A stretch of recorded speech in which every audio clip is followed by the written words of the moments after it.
Götürdü deyir evdən çıxardır cənazəni.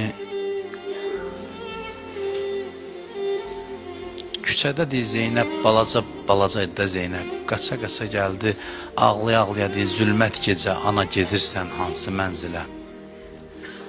Qal bu gecəni bizimlə gündüz barı düşüyola. Ana gecə evvə qayıdır hamı, sən hara gedirsən bizi tərk eləyib gecə vaxtı. Deyir Zeynəbin bu ağlamağı məcbur elədi, əli cənazəni qoydu yerə. Gəldi o balaca qızını qucağına aldı, nazın çəkdi. Dedi qızım sən belə ağlason, mən o bir uşaqları sakit eləyə bilmərəm. Anon Fatimə qardaşları sənə tapşırıb, baxma ki sən balacasan, onlara analıq sən eləməlisən. Deyir qoy gedim gəlim, oturub ağlayarıq Anon Zəhraya. Qaytardı xanım Zeynəbi. Mən dəfnin danışıram tarixdən, heç nə əlavə eləmək istəmirəm, heç nə. Tarix necə yazıb elə.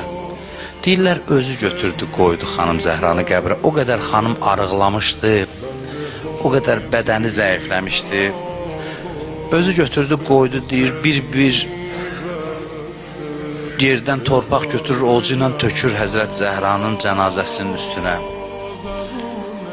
Torpaqla örtdü üstünü. Tarixdə belə yazırlar, deyir, əlini torpaqdan çəkəndə dünyanın qəmləri ona hücum elədi. Adam bir işlə məşğul olanda başı qarışaraq elədi. Elə işi tamamladı, işi başa çatanda qəmlər hücum elədi ona. Elə ki ayrıldı, əlini ayırdı torpaqdan, hiss elədi ki tək qalıb, adamsız qalıb. Fatiməsizliyi hiss elədi həmin məqamda. Yazırlar ki, və ərsələt dumu'ahu alə xəddəy. Deyir, birdən sel kimi gözündən yaş axmağa başladı. Elə bil Əliyə birdən indi təzdən çatdı ki, Fatiməni itirib.